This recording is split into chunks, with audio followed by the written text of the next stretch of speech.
पश्चिम बंगाल में तीसरे चरण की वोटिंग से पहले ममता बनर्जी ने अब मुस्लिम कार्ड चल दिया है।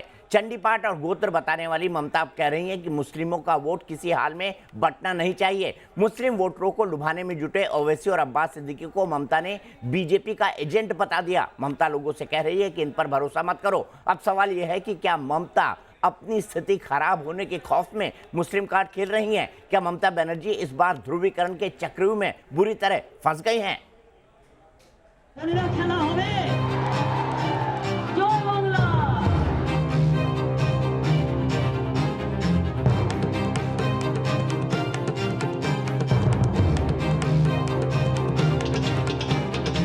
হায়দ্রাবাদ থেকে বিজেপির এক বন্ধু এসছে আর ফুরফুরা শরীফের একটা চ্যাংড়াকে নিয়ে সে কয়েক কোটি টাকা খরচা করে কমিউনাল স্লোগান দিচ্ছে আর হিন্দু মুসলমানে ভাগাভাগি করার চেষ্টা করছে আর মুসলমান ভোটটাকেও ভাগ করার চেষ্টা করছে। যদি আপনারা এনআরসি না চান, এনপিআর না চান, কে না চান, বাংলায় হিন্দু মুসলমান ভাগ করতে না চান, সংখ্যালঘু ভাই বোনেরা আমার, ওদের একটা ভোটও দেবেন না, ওদের একটা ভোটও দেবেন না, ওদের একটা ভোটও দেবেন না। सुना आपने, पश्चिम बंगाल की सीएम ममता बनर्जी को अब मुस्लिम वोटरों के खिसकने का डर सताने लगा है। मुस्लिम वोटर्स को लेकर ममता बनर्जी के ताजा बयान को बंगाल चुनाव में समझना जरूरी है। बंगाल में अब तक 2 चरणों का चुनाव हो चुका है और अब तक के चुनाव प्रचार में ममता बनर्जी मंच पर चंडी पाठ कर और अपना गोत्र बताकर हिंदू वोटरों को लुभाने में जुटी थी। लेकिन 2 चरण के बाद अब ममता बनर्जी ने यू टर्न लिया और अब मुस्लिम वोटर्स को साधने की कोशिश में लगी हैं। ओवैसी और पीरजादा अब्बास सिद्दीकी को कटघरे में खड़ा कर ममता मुसलमानों को अपने पाले में जोड़े रखने का जुगाड़ कर रही हैं। लेकिन पीरजादा ने अब ममता के दांव पर डबल वार कर दिया है। खुद ममता बनर्जी तो बीजेपी है, तो हम बीजेपी का एजेंट है तो ममता बनर्जी का एजेंट है। कितना पैसा दिया है ममता बनर्जी को पूछिए ना, वो तो बीजेपी है। ये सब बोल के जो गरीब मुसलमान है, जिसके पास शिक्षा नहीं है, ज़्यादातर सोचने का टाइम नहीं है, गरीब है, काम में जॉब में खेती बागान में व्यस्त रहते हैं, उन लोगों को बेवकूफ़ बना के बंगाल में विभाजन करके बीजेपी को ला के मुसलमान को ख़त्म करने का कोशिश ममता बनर्जी कर रहा है। अब उन इलाकों में वोटिंग होने जा रही है जहां मुस्लिम वोटर्स जीत हार तय करते हैं। बंगाल में कुल 8 में से 2 चरण की वोटिंग हो चुकी है। तीसरे चरण में कुल 31 सीटों पर वोट डाले जाएंगे, जिनमें से 13 सीटों पर मुस्लिम वोटरों का दबदबा है। चौथे चरण में 44 सीटों पर वोटिंग होगी, जहां 15 सीटों पर मुस्लिम वोटरों का दबदबा है। 5वें फेज में 45 सीटों में 17 सीटों पर मुस्लिम वोटर जीत की चाबी माने जाते हैं। अब आप समझ गए होंगे कि 2 चरणों की वोटिंग के बाद ममता ने मुस्लिम कार्ड क्यों निकाला है। हम सब जानते हैं, क्रिकेट के मैदान में अगर कोई खिलाड़ी बार बार अंपायर पर सवाल उठाए तो समझो उसके खेल में खोट है। चुनाव के मैदान में कोई कभी ईवीएम को गाली दे, कभी चुनाव आयोग को गाली दे, तो समझो उसका खेला शेष है। क्या 2 चरणों की वोटिंग के बाद ममता को हार का डर सताने लगा है? क्या इसलिए अब उनका फोकस मुस्लिम वोटरों पर टिक गया है? क्या ममता मुस्लिम वोटरों को अपने पाले में रख पाएंगी या ओवैसी और पीरजादा इस बार खेल खराब कर देंगे? Team news nation. तो बैटल ऑफ बंगाल में समझने की कोशिश करते हैं कि ममता बनर्जी ने आखिरकार 2 चरणों के बाद मुसलमान वोटरों की बात क्यों की, क्यों कहा कि ओवैसी और पीरजादा सिद्दीकी जो हैं वो वोट काट सकते हैं मुसलमानों के उनके लिए। सीधे चलता हूं अपने बड़े पैनल के पास। अवधेश कुमार वरिष्ठ पत्रकार मेरे साथ हैं, सुबीर भौमिक कोलकाता से जुड़े हैं वरिष्ठ पत्रकार मेरे साथ हैं, मेरे साथ बप्पा चैटर्जी हैं, बीजेपी के लीडर हैं और प्रवक्ता हैं। मेरे साथ थोड़ी देर में ही रवि ओझा जुड़ेंगे जो कि टीएमसी से जुड़े हुए हैं। मेरे सहयोगी धीरेन्द्र पुंडीर और रविकांत हैं। धीरेन्द्र इस वक्त कोलकाता से हैं और रविकांत हावड़े से। धीरेन्द्र, जिस तरह के शब्दों का इस्तेमाल अब्बास सिद्दीकी कर रहे हैं, पीरजादा अब्बास सिद्दीकी, और जिस तरह की बात ओवैसी कर रहे हैं, ये दोनों देखने के बाद आप ग्राउंड पर हैं, आप तमाम लोगों से बात कर रहे हैं, क्या ये कोई इम्पैक्ट डाल पाएंगे मुस्लिम वोटर्स में? आपको क्या लगता है? देखिए दीपक जी, दीपक जी, इसमें दो हिस्सों की तरफ बात को देखना होगा। एक तो ये कि क्या ये सीट जीत पाएंगे या नहीं, तो उसमें ये जवाब नहीं लाएगा। इनके पास बहुत ज़्यादा सीटें नहीं होंगी और जहां तक मुझे लगता है कि ज़्यादातर जगह इनकी ज़मानत ही जब्त होगी इनके कैंडिडेट की, अगर आप इस पूरे हाल को देखते हैं। लेकिन दूसरा हिस्सा ये है कि इनको मिलने वाली वोट टीएमसी का कितना नुकसान करेंगी, तो वो एक बड़ा सवाल है। और वही सवाल है जो ममता बनर्जी को इस बार बार मंच पर चंडी पाठ के साथ साथ अचानक यू टर्न करके कलमा पढ़ने की तरफ मजबूर कर देता है। और अचानक वो, अभी तक उन्होंने पीरजादा अब्बास सिद्दीकी को कोई एक तरजीह नहीं दी थी, यहाँ तक कि कहीं बोला भी नहीं था। अगर आप देखेंगे पूरी उनकी चुनाव की कैंपेन को, या ओवैसी को लेकर कुछ नहीं बोला था। लेकिन अचानक 2 चरणों के बाद जब वो नंदीग्राम, खासतौर से नंदीग्राम में जो मुस्लिम आबादी है उसका जो इम्पैक्ट देखने की कोशिश की गई, तो लगता है कि उन तक जो पहुंची हुई सूचनाएं हैं वो उनको इस तरफ इशारा कर रही हैं कि ये 1000, 2000, 5000 और 10,000 की चीज़ें किस तरह उनके लिए दुगनी खराब हो सकती हैं और उनकी स्थिति खराब कर सकती है। बहुत सारी सीटों पर यहाँ 1000 वोट से लोकसभा चुनाव बीजेपी अगर इस तरफ देखें हम आरामबाग की तरफ, तो 1000 के करीब वोट्स के अंतर से वो यहाँ तक पिछड़ी थी। यही तमाम सीटों पर अलग अलग अगर ये अंतर बैठता जाता है किसी पर 8, तो फिर ये जो अभी ओवैसी और अब्बास सिद्दीकी है, ये एक बहुत बड़ा फैक्टर साबित हो सकता है। और यही वजह है कि ममता बनर्जी को मालूम है वो ध्रुवीकरण हिंदुओं की वोटों का हो रहा है, और ऐसे में अगर मुस्लिम वोट जरा सा भी छिटकता है तो उनके कोफर से ये खाली होगा और उनकी सीटों पर बहुत बड़ा नुकसान हो सकता है। दीपक जी, रवि, ध्रुवीकरण से आप वैसे ही परेशान हैं, अब आपको लग रहा है कि मुस्लिम मतदाता भी छिटक जाएगा। क्या करेगी ममता बनर्जी और टीएमसी, क्योंकि मुस्लिम मतदाता तो आपकी ब्रेड एंड बटर हैं, जिसके लिए ममता ने यहां तक कह दिया था कि दूध देने वाली गाय की दुलत्ती तो सहनी पड़ती है। दीपक जी प्रणाम, आप सभी को शुभ संध्या मेरी तरफ से। देखिए, जो ध्रुवीकरण की राजनीति की आप बात कर रहे हैं, ध्रुवीकरण की राजनीति केवल भारतीय जनता पार्टी कर, और हमें कोई डर नहीं है कि हमारा वोट खिसकेगा। हिंदू भी ममता बनर्जी के साथ है और मुस्लिम भी ममता बनर्जी के साथ। तो फिर दीदी को अब्बास सिद्दीकी का नाम और ओवैसी का नाम लेने की जरूरत क्यों पड़ी, क्यों कहना पड़ा ये बीजेपी के एजेंट है? रवि भाई ये भी बताइए। नहीं, ये दीपक जी, ये दीदी कह गई तो खराब हो गया। और भारतीय जनता पार्टी के सांसद साक्षी महाराज कहते हैं कि असदुद्दीन ओवैसी हमारे ही प्लांटेड सीड है, तो लोगों को आपत्ति नहीं होती। ये तो इनके अपने सांसद ने बता दिया कि असदुद्दीन ओवैसी भारतीय जनता पार्टी के लिए काम करते हैं, और अब्बास सिद्दीकी इतने बड़े फैक्टर नहीं है। लेकिन इस चुनाव को गलत तरीके से प्रभावित करने के लिए उन्हें भी यहाँ पे प्लांट किया गया है। ठीक है, आपको लगता है प्लान किया गया? बप्पा चैटर्जी, आपने प्लान किया दोनों को? ओवैसी साक्षी महाराज कह चुके हैं कि भाई ये तो हम इनको खड़ा करते हैं तभी वोट कटते हैं और तभी हम जीतते हैं। हमने तो ओवैसी और इनके साथ साथ राहुल जी को भी प्लान किया है कि राहुल जी भी हमारे ही प्लांटेड है, हमें जिताने के लिए वही एक नंबर का आदमी है जो हमारे की फैक्टर है जो जिताने के लिए। असल में देखिए, तृणमूल के पास एक्चुअल में कोई मुद्दा बचा नहीं है, क्योंकि पिछले 10 सालों से ये लोग खाली सरकार में लूट खसोट, सिंडिकेट और कटमनी की राजनीति की है। इन लोगों के पास मुद्दा नहीं है, आज बोलने के लिए कुछ नहीं है, बेकार के लिए कोई नौकरी का व्यवस्था 10 साल में इन्होंने नहीं कर पाया है। ये जितने भी प्रतिश्रुति बंगाल की जनता को दे के आए थे, एक भी प्रतिश्रुति का पालन नहीं किए, इसीलिए आज ध्रुवीकरण की राजनीति का पथ उनको चुनना पड़ा है। इसीलिए उन्हीं का प्लान किया हुआ अब्बास सिद्दीकी के जो पिताजी है तोहार सिद्दीकी, फुरफुरा शरीफ में सबसे ज्यादा कौन जाते थे? बीजेपी वाले जाते थे क्या? फुरफुरा शरीफ में सबसे ज्यादा ममता दीदी जाती थी।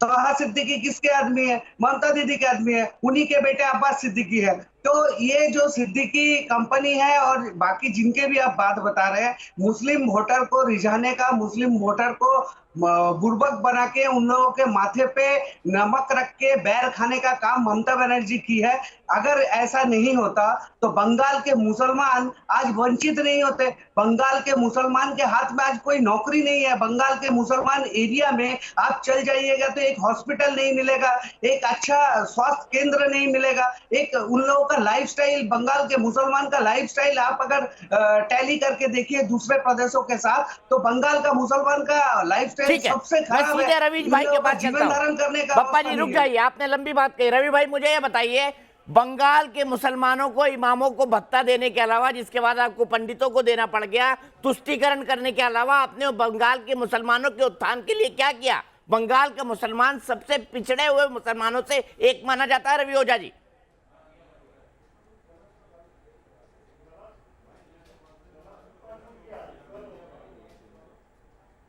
रवि जी मेरा सवाल सुन पाया? बंगाल का मुसलमान सबसे पिछड़े हुए मुसलमानों से एक माना जाता है। 10 साल के शासन में आपने क्या किया? फोन डिस्कनेक्ट हो गया है। यही सवाल लेके मैं सीधे अवधेश कुमार जी के पास चलता हूं। अवधेश कुमार जी, मुझे ये बताइए, क्यों ममता बनर्जी को डर सता रहा है कि मुस्लिम वोटर बढ़ सकता है? क्या अब्बास सिद्दीकी और ओवैसी आपके हिसाब से फैक्टर होंगे?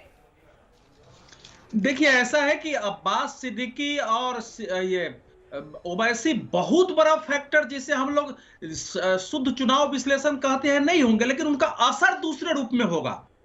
देखिए, ममता बनर्जी को 2011 में, 2016 में करीब 70% मुसलमानों का वोट मिला था, लेकिन 2019 में लगभग इन ब्लॉक मुसलमानों का वोट मिला। इसीलिए तो वाम दल एक सीट नहीं जीत सके थे।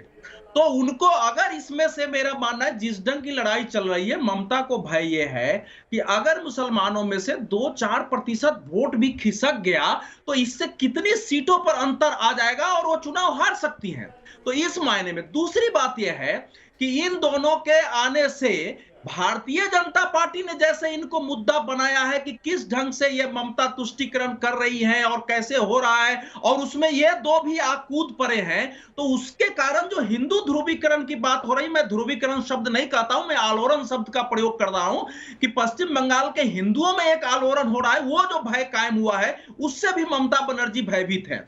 और मैं आपको एक दो रोचक आंकड़े, देखिए नंदीग्राम चुनाव का जो चुनाव आयोग ने जारी किया है दीपक जी, वो मैं बता रहा हूं कि वोटिंग का ट्रेंड पश्चिम बंगाल में कैसे चल रहा है। नंदीग्राम में कुल वोटर की संख्या लगभग 2,57,000 है। उसमें से 2,27,000 लोगों ने वोटिंग किया है, 88.01%। आज तक कभी इतनी वोटिंग नहीं हुई। लेकिन इसमें ध्यान देने की बात यह है कि मुस्लिमों का वोट प्रतिशत करीब 82 रहा है और हिंदुओं का वोट प्रतिशत करीब 92 रहा है। 355 बूथों में से 89 पर 90% से ज्यादा मतदान हुआ है। तो ये जो ट्रेंड ममता बनर्जी और तृणमूल कांग्रेस के लोगों को दिखाई दिया होगा, इस ट्रेंड ने भी उनको चिंतित किया है कि ये क्या हो रहा है, क्योंकि ये इतनी कम क्यों, आखिर हिंदुओं से मुसलमानों के वोटिंग क्यों कम हो रही है। तो उसके कारण से ममता बनर्जी की बात, ममता बनर्जी के अंदर एक घबराहट पैदा हुई है और उसमें कहीं कोई दो मत नहीं है। और आपको दो बात छोटी छोटी और बताता हूं। नहीं, मैं आपके पास फिर आऊंगा अवधेश जी, इन दोनों बातों के लिए आऊंगा। रवि ओझा मेरे साथ फिर जुड़ गए। रवि ओझा जी, नंदीग्राम के जो आंकड़े अवधेश जी बता रहे हैं, ये तो आपके माथे पर चिंता की लकीरें खींचने वाले हैं। और मैं नहीं मानता कि ओवैसी और अब्बास सिद्दीकी कोई सीट जीतेंगे, लेकिन आपको हरा देंगे, ये सब जानते हैं। और इस चुनावी समीकरण को रवि ओझा जी आप भी समझते हैं, बप्पा जी भी समझते हैं और ममता जी भी समझती है, तभी वो बोल रही हैं ये बीजेपी के एजेंट है। देखिए, बहरहाल जो चुनाव होते हैं, लोकसभा का चुनाव अलग मुद्दों पर लड़ा जाता है, विधानसभा का चुनाव अलग मुद्दों पर लड़ा जाता है। लोग जब लोकसभा के लिए वोटिंग करते हैं तो कुछ और सोच करके करते हैं, और विधानसभा में जब वोटिंग करते हैं तो कुछ और सोच करके करते हैं। मैं प्रवक्ता होने के नाते पूर्ण आस्था व्यक्त करता हूं अपनी पार्टी में और ममता बनर्जी के कार्यों में। ये बप्पा चटर्जी जी अभी बैठ करके रोजगार की बातें कर रहे थे, तो मुझे भोजपुरी में एक कहावत याद आ गई कि सुपवा बोले तब बोले, छलनियों बोले जो ना मैं 72 पूछे। ठीक है, तो ये लोग रोजगार के बारे में बात ना करें जिन्होंने पूरे पिछले 45 सालों में बेरोजगारी दर आज भारत में सबसे ज्यादा है।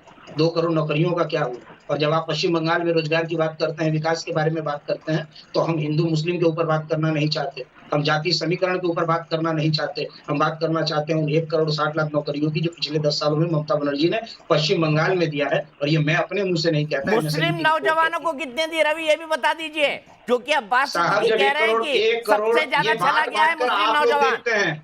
नहीं, ये बांट कर आप लोग देखते हैं। जब 1 करोड़ 60 लाख हम कहते हैं तो हम हिंदू की भी बात करते हैं, मुस्लिम की भी बात करते हैं, सिख की भी करते हैं, ईसाई की भी बात करते हैं। और जो इन्होंने कहा कि पश्चिम बंगाल के मुसलमान बेहाल हैं, तो यहाँ बैठकर आपके टीवी पर बैठकर मैं दावे नहीं ठोकूंगा। आप फील्ड में उतरिए और यहाँ के मुसलमानों से खुद पूछिए। आप जिस फुरफुरा शरीफ की बात कर रहे हैं, बहुत एक धार्मिक स्थल है एक समुदाय का, मैं श्रद्धा सुमन अर्पित करता हूं अपने मन से, लेकिन उस जगह के उसके प्रांगण में खड़े होकर के एक रिपोर्ट आई थी जहां 10-15 लोगों से पूछा गया, तो 10-15 लोगों में से करीब 10 लोगों ने ममता बनर्जी में अपनी आस्था व्यक्त की थी, क्योंकि उनके घर में कन्याश्री पहुंचा है, रूपोश्री पहुंचा है, शिक्षा श्री पहुंचा है, जुबोश्री पहुंचा है, खाद्य साथी पहुंचा है।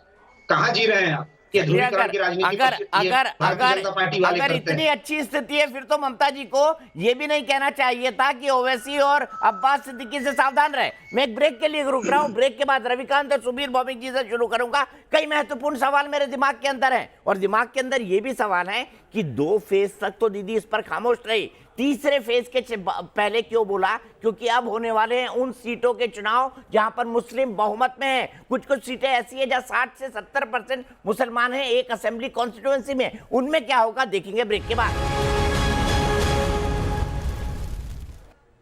तो हम बात कर रहे हैं पश्चिम बंगाल के मुस्लिम वोटों की, क्योंकि ममता बनर्जी यानी दीदी का कहना है कि अब्बास सिद्दीकी और असदुद्दीन ओवैसी दोनों बीजेपी के एजेंट है। इसी पर हम बात कर रहे हैं, क्या दीदी को मुस्लिम वोट के बंटने का डर सता रहा है? क्योंकि ध्रुवीकरण भी चरम पर है। पश्चिम बंगाल में जो लोग हैं वो ये कह रहे हैं। सीधे चलता हूं अपने पूरे पैनल के साथ। मेरे साथ वरिष्ठ पत्रकार अवधेश कुमार और सुबीर भौमिक हैं, मेरे साथ रविकांत मेरे सहयोगी हावड़ा से हैं, धीरेन्द्र पुंडीर मेरे साथ कोलकाता से हैं, मेरे साथ टीएमसी की तरफ से रवि ओझा हैं और बीजेपी की तरफ से बप्पा चैटर्जी जी हैं। सबसे पहले रविकांत, मैं आपके पास आना चाहूंगा और ये जानना चाहूंगा कि आप आज योगी आदित्यनाथ की रैली के अंदर मौजूद थे। क्या ग्राउंड पे आपको महसूस हो रहा है उस रैली को देखकर, वहां के लोगों से बात करके, कि हाँ ध्रुवीकरण जिसको दिल्ली में महसूस किया जा रहा है वो बंगाल के ग्राउंड पर भी है?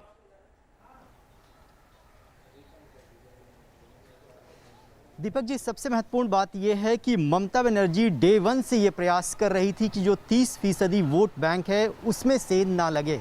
लेकिन पहले 2 फेज के चुनाव के बाद जो रिपोर्ट टीएमसी को मिली है और बीजेपी को मिली है उसमें साफ तौर पर ये पाया गया है कि वोटों का ध्रुवीकरण हुआ है। लेकिन तीसरा और चौथा फेज बहुत महत्वपूर्ण है टीएमसी के लिए, क्योंकि यहाँ पर माइनॉरिटी वोट बैंक बहुत ज़्यादा है। अगर बीजेपी यहाँ पर ध्रुवीकरण कराने में कामयाब हो जाती है तो यहाँ पर टीएमसी को बड़ा झटका लगेगा। मैं योगी आदित्यनाथ की रैली में मौजूद था और दीपक जी, जैसे ही जय श्री राम के नारे को बीजेपी ने एक मुद्दे में तब्दील कर दिया, अगर ममता बनर्जी ने जय श्री राम के नारे पर ऑब्जेक्ट नहीं किया होता तो हो सकता है कि ये इतना बड़ा मुद्दा नहीं बनता। लेकिन रिवर्स पोलराइजेशन साफ तौर पर देखा जा सकता है और जो हिंदू वोट बैंक है वो कंसोलिडेट हुआ है, एकजुट हुआ है और उसका सीधा फायदा पहले 2 चरणों में भारतीय जनता पार्टी को होता हुआ दिखाई दे रहा है। दूसरी सबसे महत्वपूर्ण बात यह है दीपक जी कि बीजेपी माइंड गेम खेलने में भी टीएमसी से आगे निकली है। सबसे पहले चरण का मतदान हो रहा था और बीजेपी ने ये अनाउंस कर दिया कि वो 26 सीटों पर जीत रही है। दूसरे चरण में भी यही किया गया और कहीं ना कहीं ममता बनर्जी को 3 से 4 दिन देना पड़ गया नंदीग्राम में। बाकी की सीटों पर वो प्रचार करने के लिए नहीं गई और बीजेपी ने जिस लेवल पर यहाँ पर ताकत झोंकी है, हर गली मोहल्ले में भारतीय जनता पार्टी के बड़े नेता, सांसद, मंत्री, अलग अलग राज्यों के मुख्यमंत्री यहाँ पर प्रचार कर रहे हैं। तो जिस लेवल पर मैसिव प्रचार किया जा रहा है बीजेपी के द्वारा, उस पर टीएमसी कहीं टिकती हुई दिखाई नहीं दे रही है। ठीक है, सीधे सुबीर भौमिक जी, 2019 में जय श्री राम पर विवाद तब से शुरू हुआ जब एक गाड़ी से उतरकर ममता बनर्जी ने कुछ लोग जो जय श्री राम का नारा लगा रहे थे, मैं तो ये कह रहा हूं कि भारतीय जनता पार्टी जानबूझ के दीदी को चिढ़ाने के लिए जय श्री राम का नारा लगाती थी, क्योंकि सबको पता है दीदी बहुत जल्दी भड़क जाती हैं। क्या उस पर ऑब्जेक्ट करके भारतीय जनता पार्टी के लिए ध्रुवीकरण का ममता बनर्जी यानी दीदी ने रास्ता खोल दिया है? दीपक, मैं जय श्री राम भी नहीं और जय बांग्ला भी नहीं, मैं लाल सलाम बोलकर प्रोग्राम शुरू करता हूं, क्योंकि मेरे मित्र दीपक चौरसिया एक लाल कुर्ता पहने हुए हैं। चलो, तो यूनाइटेड कलर ऑफ बंगाल है। देखिए ना, कल नीला था, आज लाल है। बिल्कुल, परसों सफेद था। हमने कहा सबसे ट्रूस हो जाए, शांति शांति शांति शांति। बिल्कुल। अब सुनिए, एक चीज याद रखने वाली बात है कि आज के तारीख में न ही असदुद्दीन ओवैसी न ही अब्बास सिद्दीकी, पर सबसे बड़ी बात तो ये है कि कांग्रेस और सीपीएम मिलकर जो लड़ रही है, तो आप 2014 में देख लीजिए, जहां की मोदी वेव चल रहा था और बंगाल में ममता वेव, 42 सीटों में से 34 सीट जब हासिल हुआ ममता को, मुर्शिदाबाद, मालदा, जो बंगाली मुसलमानों का इलाका, मैं ये पॉइंटेडली कह रहा हूं, बंगाली मुसलमानों का इलाका है, मेजॉरिटी है वहां, 60-70% है, यहाँ ममता को कोई सीट ही नहीं मिला था। तो वो तुष्टीकरण का जो भी इल्जाम ममता के खिलाफ लगे, बट बंगाली मुसलमान जहां मेजॉरिटी रहे हैं, 2014 में जो ममता का पीक पॉइंट था, वहां उनको एक सीट नहीं मिला। लेकिन 2019 में अनमास मिला। आप 2019 को क्यों मत मिला? भूलिए, 2019 में यही- 100% वोट मिला मुसलमानों का उनको। नहीं, एक मिनट दीपक, मुझे बोल, इसका वजह है ये असम का एनआरसी एक्सरसाइज। बंगाली पॉपुलेशन ऐसा है जो फैला हुआ है, विशेषकर जो बांग्लादेश या पूर्वी पाकिस्तान से आए थे, तो जो फैमिली असम में, जैसे मेरे फैमिली असम में है, त्रिपुरा में है, यहाँ बंगाल में भी है, वहां जो एनआरसी का एक्सरसाइज हुआ उसके चलते एक भय आ गया बंगालियों के अंदर, क्योंकि असम में आप देखिए 11 से 12 लाख बंगाली हिंदू एनआरसी में वो एनआरसी से निकाले गए, 5 से 6 लाख मुसलमान। तो यहाँ एक ध्रुवीकरण जो है वो दीदी के पक्ष में जाने लगा कि साहब अगर बंगाल में किसी आते भाजपा को रोकना है, नहीं तो यहाँ एनआरसी वगैरह होगा, जो हल्ला आज भी दीदी कर रहे हैं। एक तो ये, दूसरा ये कि अब्बास सिद्दीकी मैं आपको लिख के दे सकता हूं कि वो जाकर कांग्रेस के साथ शामिल इसलिए हुआ है या सीपीएम के साथ क्योंकि वो अपना झंडा अपना जमात वाला हिसाब कर रहा है। कल अगर उसको 2-4 सीट मिल जाता है और अगर 2-4 सीट जरूरत होगा तृणमूल कांग्रेस को सरकार बनाने के लिए, लिख के रख लीजिए, अब्बास सिद्दीकी दीदी के पास जाकर हैंडशेक करेगा और 1-2 मंत्री बनाने का कोशिश करेगा अपने लोगों को, क्योंकि अब्बास सिद्दीकी जो है, ये तोहा सिद्दीकी जो थे वो रिलीजियस आदमी थे, वो इसी में खुश थे कि हम दीदी के साथ हैं और मुसलमानों को खतरा नहीं है। अब्बास पॉलिटिकली एम्बिशियस है, इसलिए उसको लगा कि न तृणमूल, भाजपा तो छोड़ दीजिए, तृणमूल भी उसको कोई सीट वीट देगा नहीं, इसलिए उसने ये असादुद्दीन ओवैसी वाला फॉर्मूला लिया है कि मुसलमानों को नेशनल पार्टी या रीजनल पार्टी नहीं, अपना झंडा अपना जमात वाला हिसाब में वो गया है।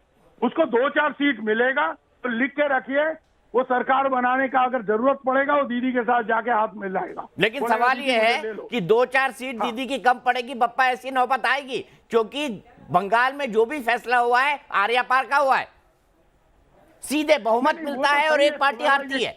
नहीं, पोलराइजेशन का हिसाब है, बट एक चीज आप याद रखिए, दीदी अभी जो ये शोर शराबा कर रहे हैं ना, और जो आप कह रहे हैं ये ठीक नहीं है, क्योंकि असादुद्दीन ओवैसी को तो उन्होंने रैली यहाँ करने नहीं दिया। तो ये जो असादुद्दीन ओवैसी पर वार करने का हिसाब जो है, ये तो 2 महीना से दीदी का चल रहा है। ठीक है, आज की तारीख में उन्होंने कुछ नहीं कहा, अभी नया कुछ नहीं कहा है।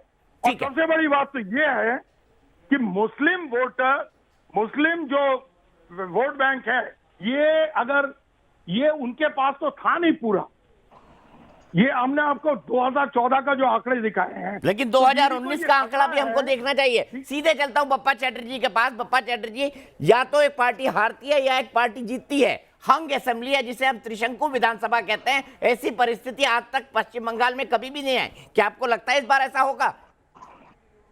दीपक जी देखिए, इस बार भी ऐसा कोई नौबत नहीं है, क्योंकि इस बार बीजेपी की सरकार बनना एकदम तय है। 200 के ऊपर सीट लाके बीजेपी सरकार बनाएगी। क्यों बनाएगी, इसके पीछे मेजर कारण क्या है मैं बताता हूँ। अभी टीएमसी के प्रवक्ता ने बताया कि 1 करोड़ 60 लाख नौकरी उन्होंने दे दिया है। 1 करोड़ 60 लाख नौकरी का मतलब है कि बंगाल में 72,000 लमसम बूथ है। 72,000 बूथ में 1 करोड़ 60 लाख को अगर डिवाइड कीजिएगा तो हर बूथ में कम से कम 222 नौकरी मिलेंगे। तो मेरे हिसाब से दीपक जी, आपसे मेरा रिक्वेस्ट है, आप बंगाल के किसी भी बूथ में चल जाइए, किसी भी बूथ में, और वहां से अगर 222 नौकरी आपको मिल जाते हैं तो आप बोल दीजिएगा कि बंगाल में कौन झूठ की राजनीति कर रहा है। ये दायित्व मैं दीपक जी आप पे निष्पक्ष होकर देना चाहता हूं। ये झूठा बात, जितना झूठ ममता बनर्जी शुरू से झूठ फैलाती आई है, और झूठ के ऊपर तृणमूल कांग्रेस का बेस है। आज ये लोग बहुत सारे श्री पकल का बात बताए, अभी ये लोग बताएंगे नहीं, धर्षण श्री भी इन लोगों का प्रकल्प है, शिशु हत्या श्री भी इन लोगों का प्रकल्प है, भाईपो श्री भी इन लोगों का प्रकल्प है, अभी मैडम नरूला श्री भी इनका प्रकल्प है। आज रिलीज हुआ है जो विनय मिश्रा श्री, गणेश बगड़िया श्री, और बंगाल में बम श्री, ये जितना श्री है ये भी तो बोले, ये क्यों नहीं बोल रहे? तो इतने श्री आप लोग लगा दिए बंगाल का कि बंगाल का जो अस्मिता था, बंगाल का जो असल श्री चेहरा था, उसको शर्मसार कर दिए पूरे भारतवर्ष में। ठीक है, मैं सीधे रवि के पास चलता हूं। रवि, मुझे ये बताइए, 1 करोड़ 80 लाख नौकरी 10 साल में, यानी हर परिवार के अंदर 1 नौकरी। मुझे तो नहीं लगता पश्चिम बंगाल में यह हुआ है 10 साल के अंदर कि दीदी ने हर परिवार को 1 नौकरी दे दी हो। 1,80,00,000 नहीं, मैंने 1,60,00,000 रोजगार की बात चलिए की 1,60,00,000 तो भी लगभग हर परिवार में या हर दूसरे परिवार में एक नौकरी होगी सरकारी। एक रोजगार। और ये बात मैं नहीं कहता, केंद्र जो एमएसएमई की रिपोर्ट देती है, उस रिपोर्ट में साफ लिखा हुआ है ये चीज। 1,60,00,000 रोजगार पिछले प्रत्यक्ष रोजगार नौकरी नहीं, रोजगार नौकरी नहीं। रवि आपने नौकरी कहा था, कितनी नौकरी हमने दे दी? 1,60,00,000 नौकरी दे दी। अब आप रोजगार की बात कर रहे हैं। इसी पर नरेंद्र मोदी को विपक्ष घेरता है, इसी को बीजेपी पर घेरता है विपक्ष की। आप नौकरी की बात करते हैं, रोजगार की बात करते हैं। साहब बीजेपी को घेरता कौन है? भारतीय जनता पार्टी के प्रवक्ता बैठ करके यहाँ झूठ के बारे में बातें कर रहे हैं। पूरे भारत में एक सर्वे करा लिया जाए कि पूरे भारत में सबसे बड़ा झूठा कौन है। इनके सर्वे दीदी फोटो सुन लीजिए बाबा जी, पैसा कलेक्शन करती थी, वो फोटो करना बंद कर दी क्यों? वो फोटो पेंट करना बंद कर दी क्यों? सारदा नारदा वाले कहाँ चल गए? क्यों नहीं बोल पाए? चिटफंड के घोटाले के पैसे कहाँ गए? अरे बात सुनिए, बारे में जो टेप रिकॉर्ड सुनिए, विनय मिश्रा जो 50,000 की कंपनी को 4% मुनाफा विनय मिश्रा को कहाँ छुपा के रखे? मोदी का विजय माल्या कहाँ है? अडानी अंबानी का जेब भरने वाले बड़ी बातें करेंगे। अडानी अंबानी किसका पैसा है? अरे सुन लीजिए, जवाब लीजिए ना, जवाब लीजिए ना। अच्छा एक एक करके बोलिए। पप्पा चैटर्जी के सवाल का जवाब देंगे रवि। विनय मिश्रा को कहाँ छुपा कर रखा है जो हर तस्करी के अंदर शामिल है, कोयला घोटाले के अंदर भी शामिल है और अभिषेक बनर्जी के सबसे नजदीकी बताए जाते हैं। आज तक पकड़ नहीं पाई एजेंसीज उनको। अच्छा एक बात बताइए, आप लोग खुद जज क्यों बन जाते हैं? आप लोग खुद सीबीआई क्यों बन जाते हैं? जांच एजेंसी। अरे बप्पा चैटर्जी को चुप करवाएंगे आप लोग? बप्पा जी सुन लीजिए, रवि जी की बात सुन लीजिए, बहस होने दीजिए। शांति से बैठिए बप्पा बाबू, 2 तारीख के बाद ऐसे भी हवाइयां उड़ने वाली है। अरे भैया चलिए ना, 2 तारीख। अरे बप्पा बाबू 2 तारीख के बाद दिखाई नहीं देंगे पश्चिम बंगाल में। दिल्ली जाना होगा बाबा, तय है। दीदी गई, 2 में आई, दीदी गई और खेला। आप लोग बोल रहे 2 मई दीदी न बनना चाहिए, जनता दीदी 2 मई न बनना चाहिए। अब बाबू 2 मई दीदी न बनना चाहिए। अरे बाबू, अरे बबुआ 2 मई दीदी न बनना चाहिए, 2 मई दीदी न बनना चाहिए, 2 मई दीदी न बनना चाहिए, 2 मई दीदी न बनना चाहिए, 2 मई दीदी न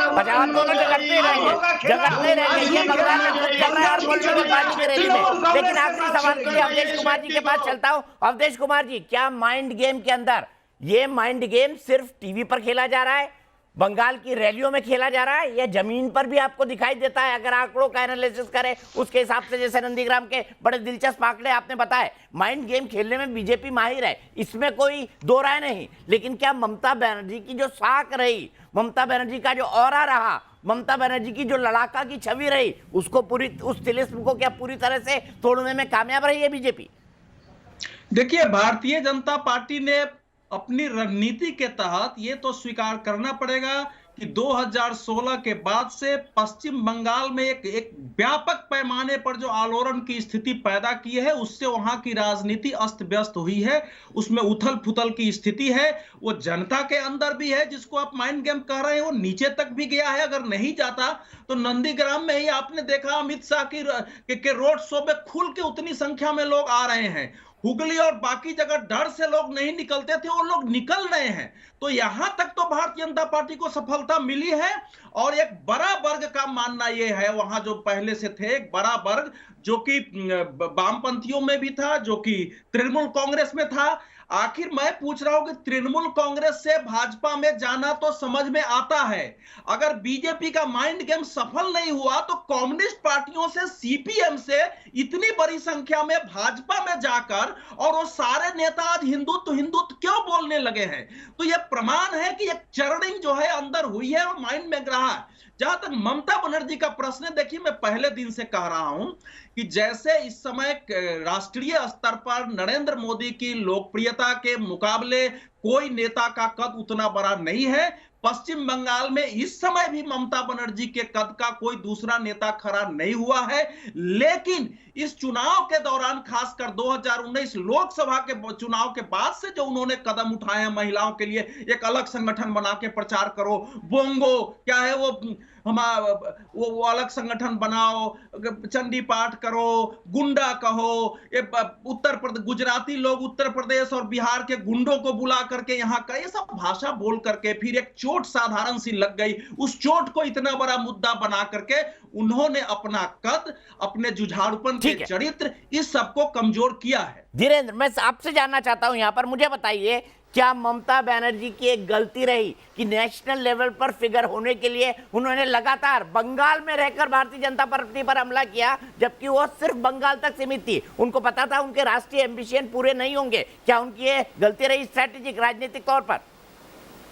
अब बीजेपी डबल प्रेशर से उन पर कूदी है। देखिए ये पूरी तरह से जी देखिए, लगातार ममता दीदी को लग रहा था कि जो नेशनल सिनेरियो वो बिना दिल्ली जाए यहाँ से कब्जा किया जा सकता है। ये एक ऐसी रणनीति थी जिसमें उनको कोई फ़ायदा नहीं होना था, क्योंकि उनको यहाँ जितने वोट मिलते हैं उनके अपने उसकी वजह से मिलते हैं, अपने करिश्मे की वजह से मिलते हैं। ये बात बिल्कुल सही है कि अभी भी कोई स्थानीय नेता अगर आप बीजेपी का यहाँ देखेंगे तो उनके कद के बराबर नहीं ठहरता। आप उन रैलियों को, दीपक जी, जो मैं लगातार ब्रिगेड मैदान से कंटिन्यू प्रधानमंत्री नरेंद्र मोदी की रैली कवर कर रहा हूँ, ममता दीदी की रैली भी कवर कर रहा हूं, तो दोनों में यह बात जरूर दिखती है कि सिर्फ वो दो नेता हैं जो एक दूसरे पर शह और मात का गेम खेल सकते हैं। बाकी तमाम लोगों को भीड़ के हिसाब से देखें तो ममता बनर्जी की तरफ नहीं दिखते हैं। लेकिन ममता बनर्जी ने जिस तरह से यहीं से बंगाल से हर एक कदम पर, बीजेपी के हर एक उस कदम पर जिसका कोई डायरेक्ट रिलेशन यहां नहीं बैठ रहा था, उसकी आलोचना की, उसको तमाम तरीके से खड़ा किया और उसमें बिना यहां से जिस तरह से शुरू किया, तो अगर आप उस बात की एहसास करना चाहते हैं तो जो सार्काज्म के साथ जो प्रधानमंत्री नरेंद्र मोदी बोलते हैं दीदी ओ दीदी, अगर सिर्फ आप इसका क्लॉज देखेंगे, इसका कॉलाज देखेंगे तो आपको लगेगा कि पूरी जनता जिस तरह से खड़ी होती है वो उनकी वो यकीनन बीजेपी के समर्थक है, लेकिन उनका उत्साह आपको बताएगा कि किस तरह से इस पूरे मसले में मुझे लगता है कि ममता बनर्जी ने कुछ गलतियां की जिनमें से इसको भी एक गिना जाएगा। और दीदी ओ दीदी प्रधानमंत्री जानबूझकर मेरे ख्याल से चिढ़ाने के लिए बोल रहे थे, वरना इस संबोधन का कोई मतलब नहीं था। और ममता बनर्जी हर बात पर चिढ़ जाती है। बीजेपी के नेता ये बेहतर ढंग से समझते हैं, लेकिन क्या दीदी के लिए अब बहुत दूर हो चुकी है या इस छवि से आगे निकलकर आगे के 6 राउंड में वो चमत्कार करेंगी?